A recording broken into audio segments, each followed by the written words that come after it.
Hey everybody, Mike Sullivan, back here in the book of Ephesians. If you were with us here last week, we were talking about how God is building his church. Now the word church here, just so we're on the same page, I just want to remind everybody, is not a physical space like a sanctuary or a building on a corner somewhere.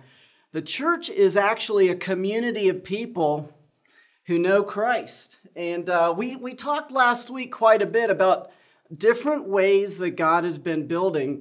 The thing that we focused on the most is how he's laying this amazing foundation. If you read in the first part of Ephesians 4, there's a couple verses in there that basically describe what God's doing like it's a construction site. This is actually the site of the new Columbus Crew downtown soccer stadium, which is kind of exciting. You can see they've poured footers, and they basically got the foundation in place. Now they're getting ready to build. So now what we're doing is we're as the church, we're coming in not to an empty construction site, but a place where God has already been at work. God already laying the foundation for the church. He describes how there's already one body and one spirit, one hope of our calling, one Lord, one faith, one baptism, one God and Father of all, who's over all and through all and in all. So all these things God's already put in place to unify us. This one body he mentions is just how every Christian has been put into Christ. This is something that we can't see, but it's a spiritual reality. If you know Christ, we've all been knit together like interdependent organs in a human body, all part of Christ's body. This has already been set up. And so this is something that God's already been doing to build his church. Now, what we're going to focus on today is how, in addition to this, he's given us spiritual gifts to use to build the church. If you look in the Bible, there are lists in several different parts of the New Testament describing these gifts or empowerings, ways that God enables people to serve effectively, to build up the church in a variety of ways. Some of them are real practical, like administration. You've got some that involve just having, deep wisdom to be able to counsel people or to be able to understand the Bible very effectively. Each Christian, the Bible teaches, has one or more of these gifts. And these are crucial to how we actually go onto that construction site and start building. If you look in our passage, starting in verse 11, he talks about how he gave some as apostles, how God gave some as prophets, some as evangelists, some as pastors and teachers for the equipping of the saints for the work of service to the building up of the body of Christ. And these roles that he mentions here, apostles, prophets, evangelists, pastors, teachers, each one of those roles corresponds to a spiritual gift. There's a gift of apostleship, a gift of prophecy, a gift of evangelism. And so what we see is when individuals with those gifts exercise these roles, something happens. Paul says the church is built up. So there's a direct connection between the use of our gifts, each person pitching in, and the entire church being built up. And so laying the foundation, setting down the footers, giving us something to build on. That's something that God has done. But he's also given the laborers, he's given us spiritual gifts that we can employ in building the church. Now, here's a key thing that I'm going to be asking, and we're going to spend a lot of time on this. Who plays key roles in building up the church? Who are these gifted co-laborers that God permits to come onto this construction site and start building? There's really two broad views on this. The first view is that it's mainly the clergy. Now, when I say clergy, I mean pastors, priests, reverends, folks that are paid professional Christians, paid to lead the church. In many church traditions, it's the clergy that does the bulk of the ministry, the bulk of the service that happens in the church. There are lay people. Lay people are folks that attend church, and they can serve in minor roles. They can help park cars. They can count money in the collection plate. They can run maybe a bake sale or something like that. But it's really clear that the visible, upfront, everybody kind of watching the person on the stage kinds of roles, the counselors, the teachers, the leaders, that's really set aside for the pros, for the clergy. So that's one view. Now the other view, and the view that I'll be putting forth here, is that all Christians should be involved. And just to make sure you can see the contrast between these two different perspectives, I wanted to illustrate this a little bit. So with mainly the clergy view, you've got the clergy in the rectangles, and notice that the rectangles are different than the ovals in the congregation. The clergy really are in a separate class, and their role is to kind of build into the average Christian in their congregation. And a lot of the energy and the service and the creativity is coming from them, and it's directed toward their congregation. Whereas when we have the all-Christian view, notice there are leaders. The church needs to be led, but these leaders are just like people in their congregation. They shouldn't be seen as some separate special class. And their job isn't just to serve these guys, but to help people in their congregation develop ministry or service of their own. And not just that, in an all-Christian model, everybody building up the church, sometimes a Christian might go off and start a whole new work, just your average person. And so they're very different perspectives here on how the church should operate. Here's one more way to think about this. With mainly the clergy view, the congregation is in the stadium, and we're watching the clergy on the field. We're watching the leaders do what they do. And we're like, wow, they're really good at that. But then we're also quietly kind of grateful that we don't have to do what they're doing. And there's that. That's mainly the clergy view. But with this all-Christian view, I don't know if you remember when Michael Jordan was playing toward the end of his career with the Washington Wizards. But he was they had a head coach, but he was the coach on the team. He was a player coach. He was out there playing games. Clearly, though, he was the one calling the shots and directing how the team should function. And so this picture of, a leader is a leader, but they're a leader among other people that they're on a team with doing something together. That's the all-Christian perspective. So who does play a role? I've said that it's all Christians.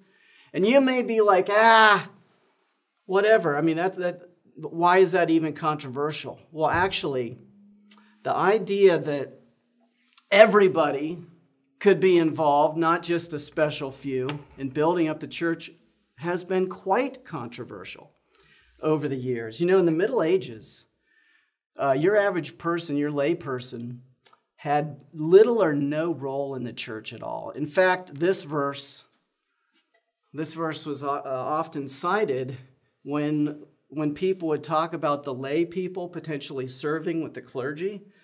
This is what would be thrown at them. You should not plow with an ox and an ass harnessed together. So you can imagine in this arrangement who the ass is, right? The ass is the bumbling, unknowledgeable church member, the lay person who's just going to get in there and mess things up. And so for centuries, in most churches, hundreds of years, all the ministry was being done by the clergy. Very little was being done by lay people. And that way of operating has continued to our own day. In many groups, that's still the way things are set up. And so it's really important. You may be like, okay, I'm ready to move on to the next point. But I really want to double down and talk about this a bit more. And talk about why this passage that we're looking at actually supports the view that every Christian should be involved in building up the church. Think about a millipede. Okay, I know it's gross, and I apologize for that. But a millipede has a lot of legs. When I was a little kid, I used to think it was like 1 million legs. But actually, it's like 80 to 100 legs. But I'll tell you what, this thing, this big thing will not move unless all of these legs are working. Just imagine something this big, only 2 or 3 or 4 legs moving. That is not going to get this whole insect in motion or whatever. I guess it's not an insect. But you know what I mean. It takes everyone, all these legs collaborating. That's how the church works. And in this passage, that's the case that Paul makes all the way through. All Christians build up the church. Think about this from the role of leaders.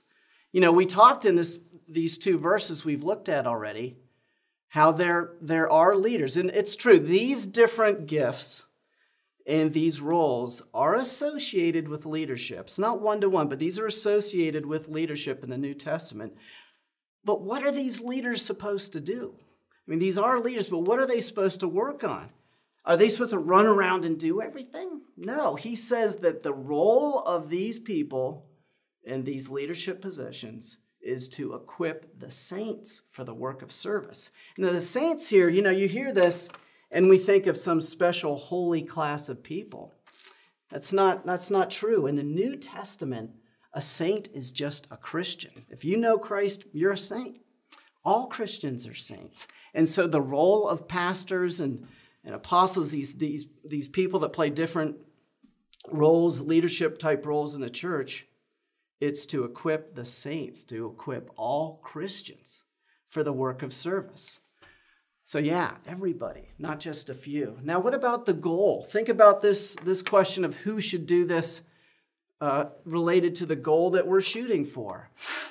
It goes on in the next verse in this passage. It says that God's going to keep building his church until we all attain to the unity of the faith and to the knowledge of the Son of God, to a mature man, to the measure of the stature which belongs to the fullness of Christ.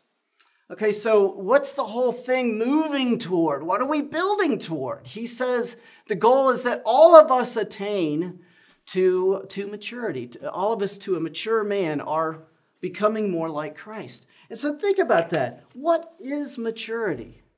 Isn't the key part of maturity loving people? I mean, could you imagine having somebody who won't lift a finger to help anybody else and saying that they're mature? That's nuts. That's not Christ-like.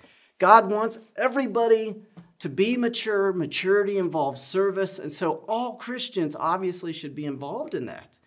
What about this too? Think about how we reach our goal. How are we going to get to the place where the entire church is seeing everyone, not just a select few, but everybody growing toward maturity?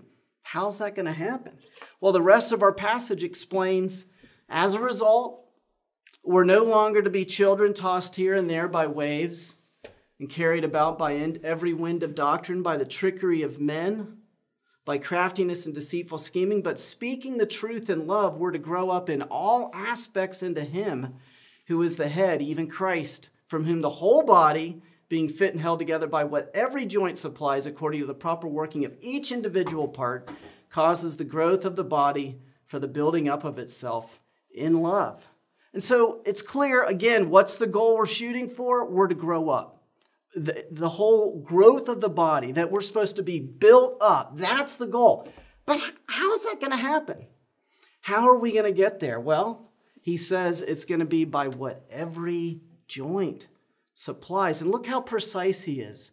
Just like in a human body, every joint has to work for it to grow. He says if we're going to move forward as a church, it will require the proper working of each individual part. Every leg on the millipede has to be moving for the church to move toward maturity.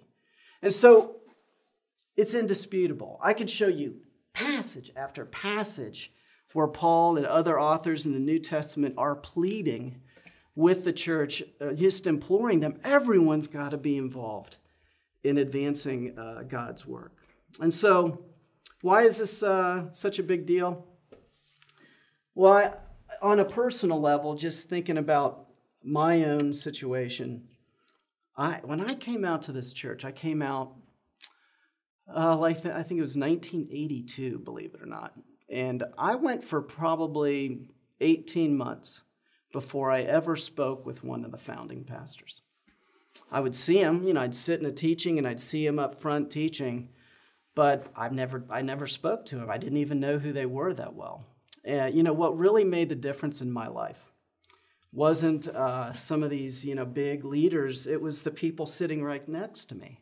It was just average Christians. It was just the lay people, folks that were maybe a little further along in the Lord than I was, that took an interest in me, that helped get me established and up on my feet and walking with God.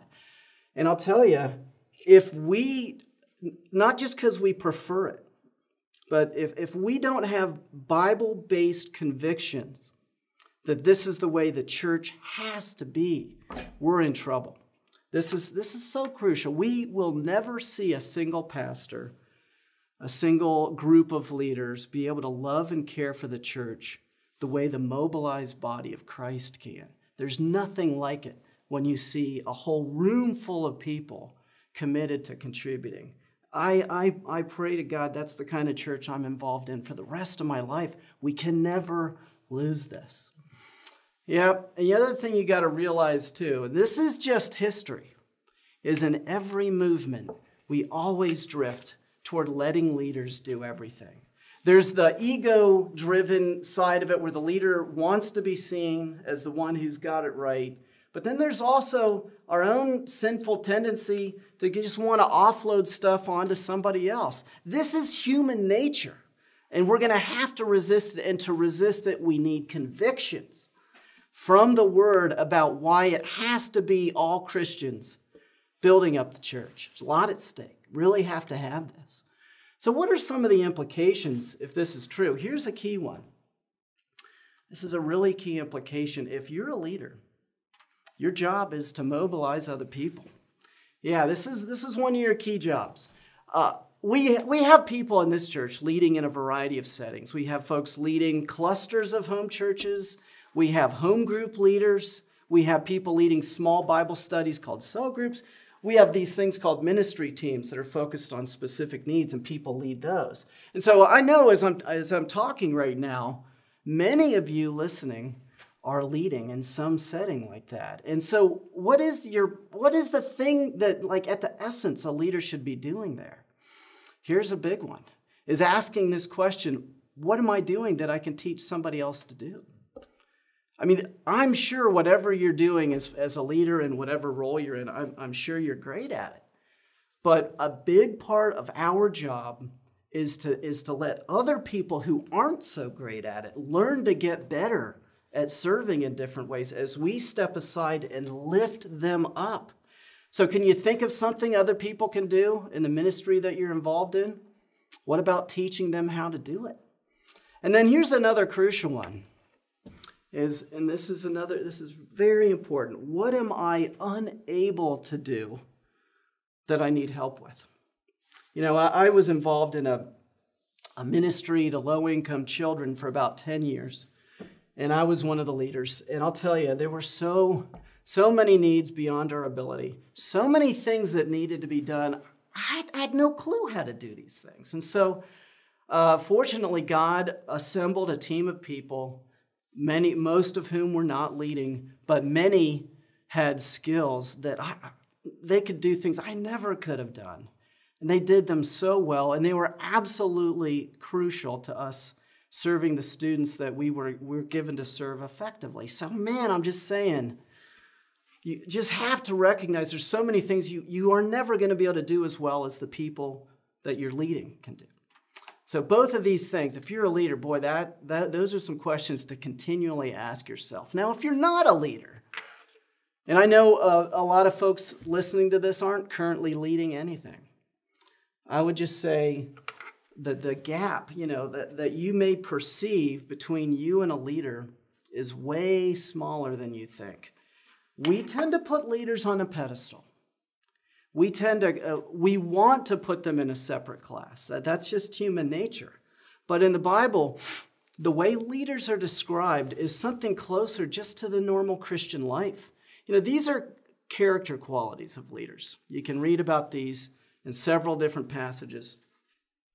Things like being above reproach or having a good reputation or just having some self-control. You've got quite a big list. Here's the thing, though. Most of them are character qualifications.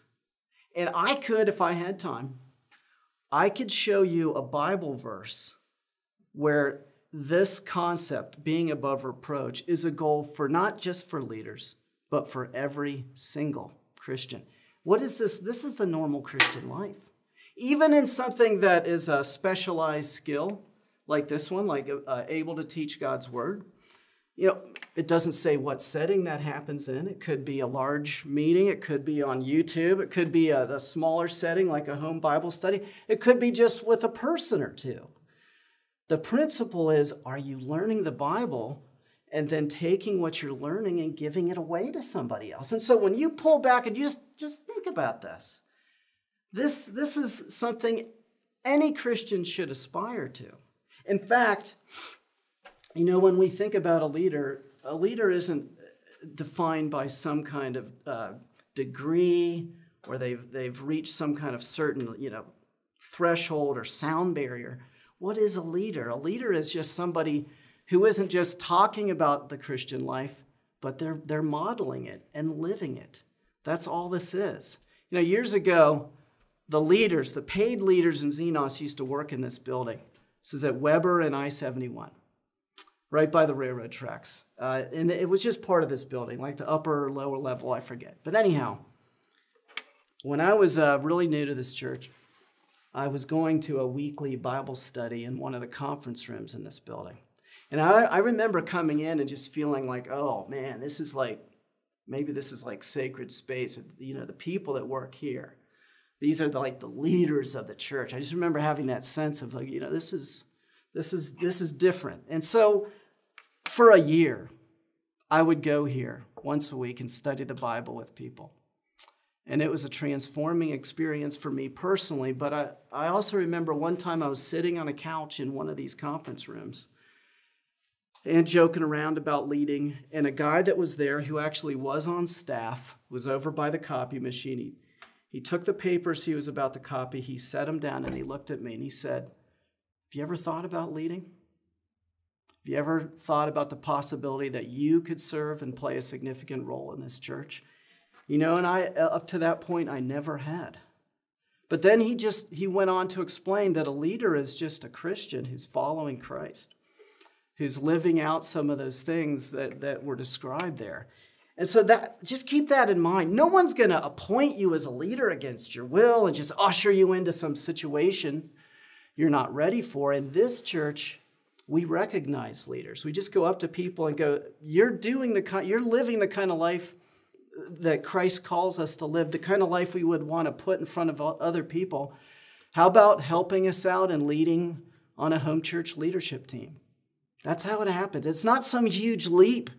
There's not some huge gap between like following Christ and leading for Christ. They're very similar. Here's one more thing, an implication. You can play a significant role in our church. That's right. We've got, in some traditions, you think about just things you're limited to. You can do this. You could serve over here in this kids ministry or whatever, but these visible roles are really not for you. Not true in the early church. If you remember when Ben taught, he talked about how a great persecution began against the church in Jerusalem, and they were all scattered throughout the regions of Judea and Samaria. Okay, so this is really early on. The church in Jerusalem was under persecution. They're scattered except for the apostles. Okay, so the main leaders of the church stayed in Jerusalem, and everybody else, the average Christians, took off. But look what happened after a little bit. It says in verse 4 that those who had been scattered went about preaching the word. And what we find out is that soon after that, we start reading about churches popping up in the area near Jerusalem and just a little bit beyond. Who started those churches? We know one church was started by a guy named Philip, who was a leader, but many of them were started by people whose names have been lost to history, average Christians that were powerfully used to start new works in new places. And so the idea that God might be nudging you, that God might be, kind of moving you toward opening your eyes to your ability to serve and make a difference, that's consistent with God. He uses unlikely candidates to do powerful works in the church. And so I just would urge you, if you're sitting here, and maybe not right now, but maybe at some point recently, you felt God nudging you to step up and take on some new ministry role of some kind. Don't talk yourself off the ledge. Don't disqualify yourself. God uses people just like you to do great works for him. So I just really would plead with you. You can play a significant role. Now, what is it going to take to have everybody building? Everybody involved in this? Well, one, we're going to have to be connected to Christ. This is so crucial. If you remember in this whole picture of the body, us all being, interdependent, working together to grow this whole church, we grow up in all aspects into him who is the head, even Christ. Okay, all of this is connected to Jesus Christ. If we lop his head off, if we function as if he's not the head, if we don't have a living connection with Christ, all of this totally falls apart. This is why Jesus says in the upper room on the night before he died, he said, look, I'm the vine. You're the branches. If you abide in me and I in you, you'll bear much fruit. But apart from me, you can do nothing. In Greek, by the way, that means nothing. Absolutely nothing. It doesn't matter how studied we are, whatever, we'll get nothing done for God. No building of the church apart from being tight with Jesus Christ. I wonder if you're persuaded about this. This is a long question, but it's important. Are you persuaded that gifting, equipping, commitment, that none of this is going to amount to anything unless you're connected to Christ? That's what Christ is saying. Trying hard enough is not enough. We have to be knit in with Christ. Now, I realize some of us here, that may seem super vague, like super hard to get your brain around. And so I would just ask you, can you remember a time when not just coming to church, but that you personally in your heart approached Jesus and said, I want to have a relationship with you? When you acknowledged, like this verse talks about, that I've done things wrong, I can sense this wall separating me from you because of the way I've lived. I recognize that needs to be dealt with. Where you reached out to him and recognized when he died on the cross, he was paying the debt of your sin. This verse says that God presented Jesus as a sacrifice and that we're made right with God when we believe that he sacrificed his life, shedding his blood for us. But it's important to ask yourself, when in the past have you actually gone to Jesus and had this kind of interaction with him where you've said, I want what you did on the cross to apply to me?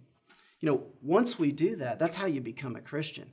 That's how we establish this living connection with Jesus. And that's where we get God's life and power and wisdom and strength. We receive it from him and we give it away to other people. That's the essence of ministry.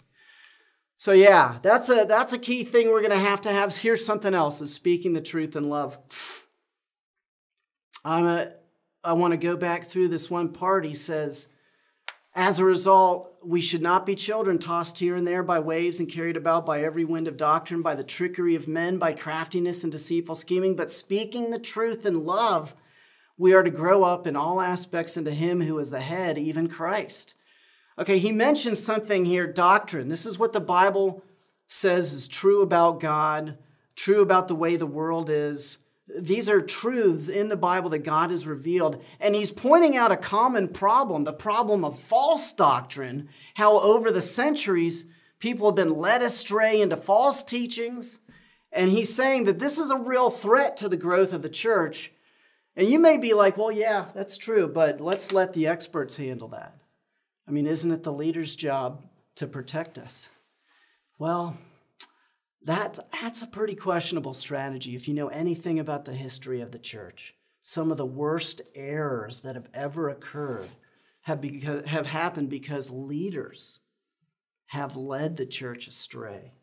We cannot just hope that the leaders get it right. Instead, he says he's talking about your average Christian are no longer to be children. And so this idea that we shouldn't be children, that means that we have to collectively raise our awareness of what the Bible teaches and become more familiar with it. Look at what it says about the church in Rome. Paul says, concerning you, my brethren, I myself, I'm convinced that you're full of goodness, filled with all knowledge, able also to admonish one another. These guys knew God's truth well enough to actually be able to correct each other if necessary. And so if we're going to have this, what are we going to have? Individuals in our church with an avid interest in learning the Bible. I was thinking a lot of people get overwhelmed when they think about learning about a book as big as the Bible, but we can do it. Think about the Harry Potter series. Harry Potter, 4,224 pages. That's all 7 books. Okay, what about the Bible? My study Bible has a little over 2,000 pages. Now, you might be like, oh, come on. The print's really small and stuff like that. Well, if you go by words, a little over 1 million words in Harry Potter, and the English Bible is around 780,000. So, I'm just saying, if you know what a Horcrux is, if you know what who the characters are, if you can quote verbatim a couple spells, if you've read these books through a few times, I think you can learn the Bible. I think you can learn its major themes, who the key players are, what it says about history. And you might even be able to memorize a few parts of it. This is a realistic, doable goal, and it's mission critical. Okay, now, of course, we can do that, but it's not just enough to know it. We have to speak it in love. That's so crucial. When I was a brand new Christian, I actually reached a point where I was persuaded that the Old Testament couldn't be God's word. I just was reading stuff in it, and I was like, no way, I just can't. This cannot be what God wrote. And I had a friend in my life who was further along than me. He was a leader, and he didn't flip out. He listened. He steered me towards some great books and resources, really good evidence that the Old Testament actually is inspired. It's the product of God, filled with predictions that have come true and so on. But I would not have listened to this guy. I wouldn't have listened to him unless I really knew he loved me. Him and his wife just kind of took me in and cared for me, and it was their willingness to love me that helped me receive what they were saying. It was so crucial, so important that when we speak the truth, we're speaking from a position of real concern and love. That's why Paul said many of the things he spoke with tears, because he was deeply concerned. Think about movies. I love sports movies, but you think about Hoosiers, or you think about Remember the Titans, where you see these coaches change the culture of the team. And the team comes together and they accomplish something great. What's happening there? What those coaches bring to the culture is truth speaking in love. I'm just saying, if we don't have this in the church, we're going to fizzle out. People are going to be like, what are we trying to do here? This is just mushy and pointless. But if we have speaking the truth in love, that's going to be dynamite. That's when we're going to start to see people change and grow and move forward. So that's when we'll grow up, like it says here, into all aspects, into him who is the head, even Christ. Now, one last thing. I don't want you to have the impression that only leaders have gifts. Look at this. It says a spiritual gift is given to each of us so that we can help each other. And just anybody here that's a Christian has one or more gifts. And I realize when people think about gifts, it's not that we don't have one, we do.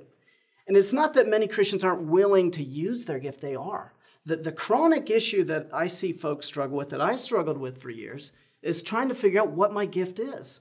And so if you're here and you're like, let me at it, I want to serve, and you don't know what your gift is, you can ask other Christians.